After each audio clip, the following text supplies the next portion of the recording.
Bienvenidos a austinlatino.com, noticias en tu idioma. Vamos a hablar con un psicólogo. Vamos a platicar con él acerca de cómo platicar con nuestros hijos, acerca de todo esto que viene pasando desde la llegada de Donald Trump nuevamente a la presidencia. Las deportaciones, indocumentados. Jocelyn Rojo Carranza, de tan solo 11 años de edad, se quitó la vida, y eso le podría pasar a cualquier familia, no solamente en Texas, en Estados Unidos. Comenzamos.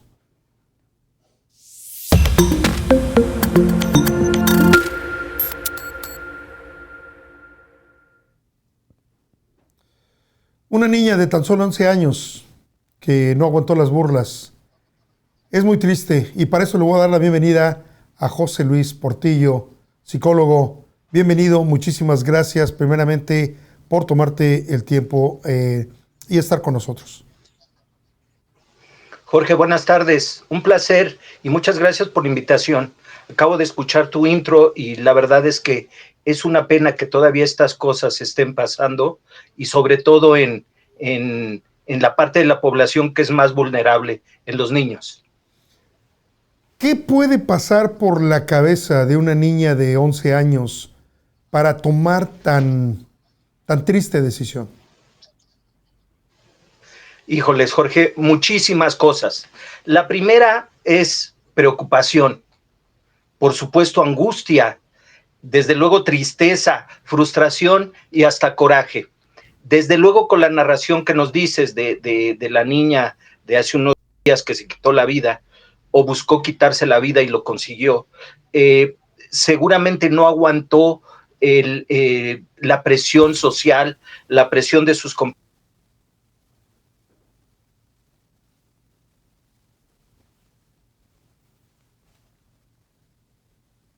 Esta situación con algún familiar, sobre todo padres deportados, se sienten ellos culpables. Ellos no saben verdaderamente, no logran entender el contexto tan grande de lo que la deportación representa. Y una de esas cosas automáticamente lo encapsulan como si fuera un criminal.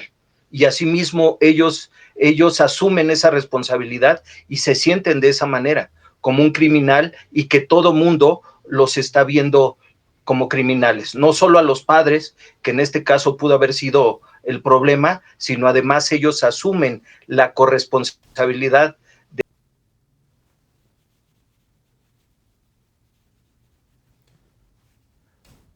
Oye, ¿y qué cómo podemos acercarnos a ellos? ¿Cómo poder platicar acerca de esto? Especialmente cuando uno no tiene documentos. ¿Cómo se puede acercar para hacerles entender que esto no es de vida o muerte?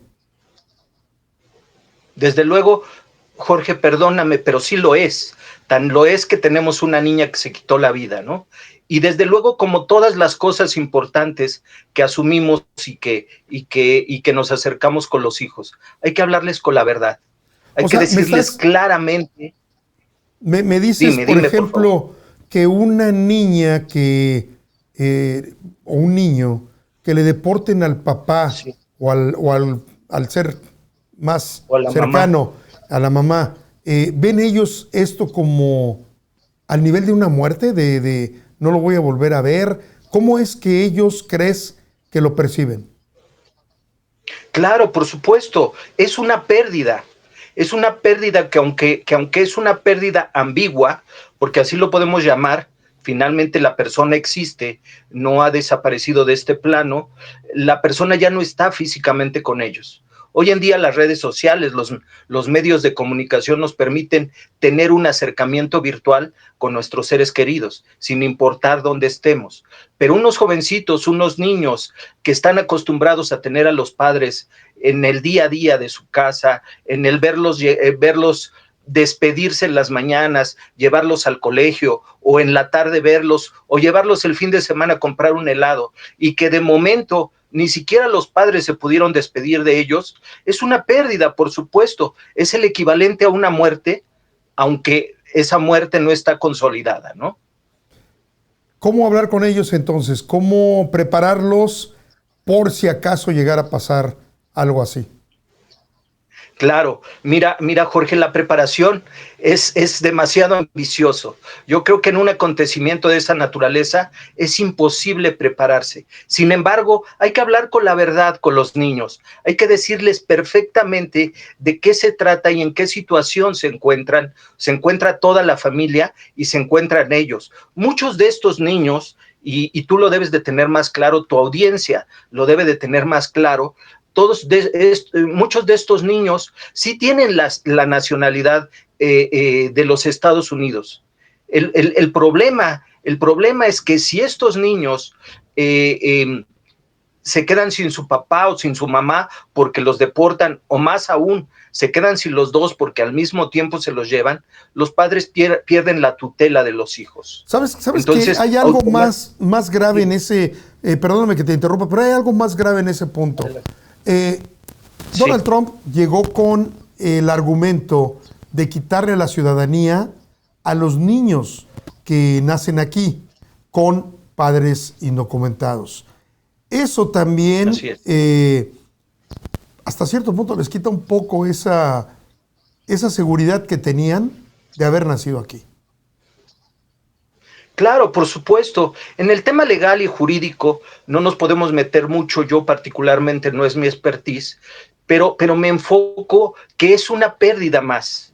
Finalmente es algo que ellos tenían en un concepto, tienen documentos oficiales, inclusive algunos de ellos un poquito mayores que ya han terminado un proceso escolar determinado en el que han recibido alguna certificación. Desde luego que eso lo pierden, eso es una pérdida muy importante. Sin embargo, si nos enfocamos en el tema prioritario para ellos, lo más importante para un jovencito, para un niño, siempre será el núcleo cercano de su familia, que son los padres.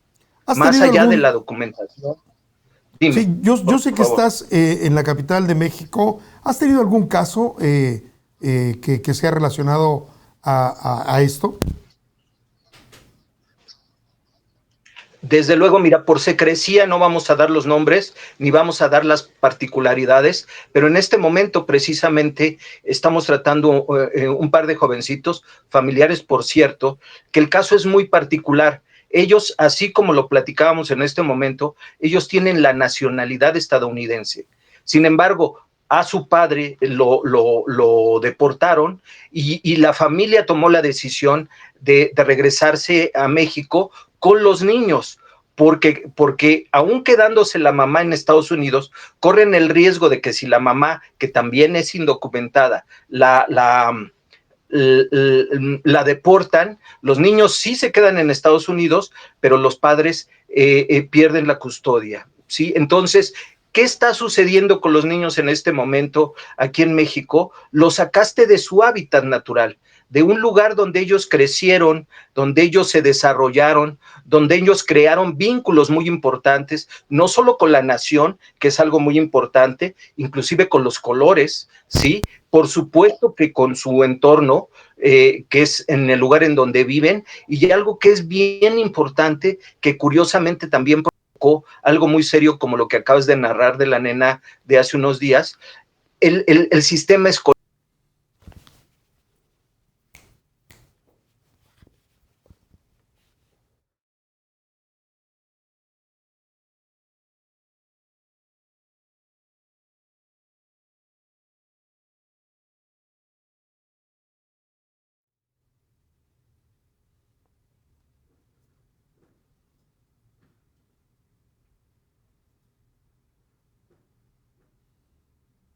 Oye,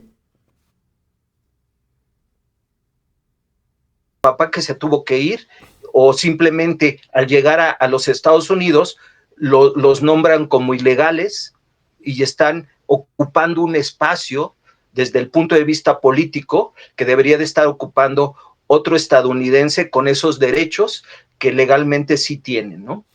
Oye, y es un vámonos, shock para los niños. Me imagino, vámonos al lado opuesto.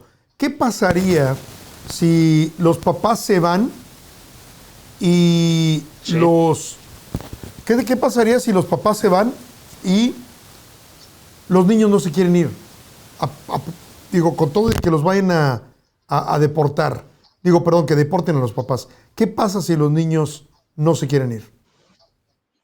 En el estricto sentido de las emociones, del tema cognitivo, es decir, de su pensamiento, por supuesto que es un trauma muy importante. Es un trauma que con esto que tú describes puede existir algo que se llama enojo y hasta rabia, porque por supuesto que los niños lo primero que van a hacer es reclamarle a los papás, ¿y por qué me quieres llevar de aquí si aquí estoy muy bien y aquí me quiero quedar? Y se genera una rabia muy importante, una rabia que la podemos repartir, digamos, entre las autoridades estadounidenses que no les permiten quedar a sus papás con ellos, y por supuesto la autoridad más cercana, que son los padres, y que le están obligando o comprometiendo a regresarse. Entonces, en el momento que consolidan el llevarse a los hijos a su lugar, al lugar de origen de los padres, por supuesto que se regresan sí, pero con un rencor, con un coraje, con una frustración muy, muy importante. Y sobre todo esa población, que por supuesto que es enorme, aquí en México principalmente se ve constantemente, es una población muy vulnerable para todas las condiciones que ya sabemos de criminalidad, de estupefacientes, de rebeldía, hasta de criminalidad.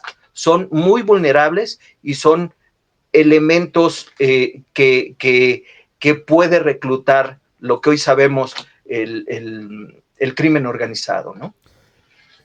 José Luis, ya que te tenemos aquí, quiero aprovechar también para preguntarte, en el caso de los adultos, y vamos a decirlo, digo como es, mucha gente llegó aquí a los 2, 3 años, ya tienen 25, ya tienen 20 y todavía no han podido obtener algún tipo de documentación aquí en Estados Unidos. Sí. ¿Qué tipo, cómo se ve afectado o cómo crees que podría sobrellevar una persona que vivió aquí mucho más de lo que vivió allá? O más bien que se desarrolló aquí en Estados Unidos y que por las leyes tiene que irse a un lugar, no vamos a decir México, a cualquier lugar, Honduras, Venezuela, cualquier lugar. ¿Cómo tienen que sobrellevar o cómo tienen que, pues, ¿qué te puedo decir? Aceptar, porque tiene que ser aceptar este tipo de decisiones del gobierno. Desde luego, de entrada, Jorge, y es una excelente pregunta porque parecería como si quítate esta camisa y ponte la rosa, ¿no? Así de simple, se vería mucho, pues regrésate a tu país, es tu país de origen. Pero con los rangos de tiempo que tú estás mencionando, normalmente son personas que ya tienen mucho más tiempo en Estados Unidos que en su país de nacimiento. Y por supuesto que van a encontrar un país, una población, una región a donde llegar seguramente totalmente diferente a la que ellos dejaron. Si a eso le sumamos que la familia también tiene un contexto también de desarrollo, también de modificaciones en muchos sentidos, todavía es más complejo. Y si todavía le ponemos una cosa más, que les representa un tema económico y que están acostumbrados a un ingreso y que cuando regresan a su población de origen los ingresos son mucho menores, es una pérdida muy importante. Tanatológicamente hablando, tendrías que empezar a trabajar con condiciones de pérdida muy fuertes. El equivalente, cognitivamente hablando, a lo que tiene que ver con una muerte. De alguna manera se les murió el sueño americano, se les murió los planes que seguramente tenían, no solo con los hijos, que lo hemos tocado muy bien, sino además los planes que ellos pudieron haber tenido en el tema de desarrollo a mediano y largo plazo. Perfectamente, pues muchísimas gracias, doctor o licenciado psicólogo José Luis Portillo, muchísimas gracias, de verdad. ¿Alguna recomendación, antes de que te vayas, alguna recomendación general a toda la gente que está aquí en Estados Unidos y que estamos sufriendo. Te puedo contar, José Luis, los supermercados siguen teniendo el tráfico, pero no como antes. Incluso los campos de fútbol, el fútbol amateur, también se han visto afectados, equipos que no llegan por miedo. Hay una desinformación también, una desinformación acerca de esto, ¿no? De repente ves publicaciones en medios sociales que dicen, aquí está migración. Y no es cierto, no es cierto. Se aprovechan del miedo de la gente para asustarlos. Y del otro lado, abogados que están haciendo su agosto, abogados que están sacando lo que no habían sacado en mucho tiempo. ¿Qué les dirías a la gente en una voz generalizada, chicos grandes? Jorge, creo que lo más importante que tiene que ver en este sentido, busquemos ser empáticos. La gran mayoría de las personas migrantes no son los criminales que nos han pintado, pero sí son un botín muy importante, lo que acabas de referir, para la psicosis, que es lo que más daña a nivel global, a nivel social. Pues por supuesto que lo ha generado de manera muy importante en toda la población migrante y por supuesto sin documentos oficiales en los Estados Unidos. Pero también hay una serie de carroñeros, perdón por la palabra, pero carroñeros que usan ese problema, que abusan de esa psicosis para generar y sacar recursos a nivel particular. Desde luego que siempre lo ha sido, porque este fenómeno no es exclusivo de la administración actual en los Estados Unidos, lo hemos visto en todas las administraciones anteriores. Sin embargo, hoy qué mejor momento para mostrarle la empatía y entender y ponernos en los zapatos de las personas que están en riesgo y saber, pues que sí, están en una situación ilegal, pero no significa que sean criminales, que podrían legalizarse, podrían regular, aunque sé que ahorita está muy difícil, pero tampoco, y sobre todo regresando a los niños, que no los estigmen como un tema de criminales y de usurpadores de suelo, porque ni lo son, y son gente muy digna, la gran mayoría, grandes trabajadores que producen adecuadamente para los Estados Unidos. Seamos empáticos, Jorge, con ellos, en general, de cualquier nacionalidad. Muchísimas gracias, José Luis, de verdad te lo agradezco. Jorge, a tus órdenes. Que tengan buen día. Saludos a tu audiencia. Muchas gracias. Hasta pronto. Gracias, gracias. Bueno, fue José Luis Portillo desde México y una entrevista con mucha información. Mucha información, obviamente, esto es lo que piensa él. Todos los casos son diferentes. Sin embargo, pues, como dice él, seamos empáticos. Muchísimas gracias. Esto fue una buena entrevista aquí en austinlatino.com. No te olvides seguirnos en nuestras redes.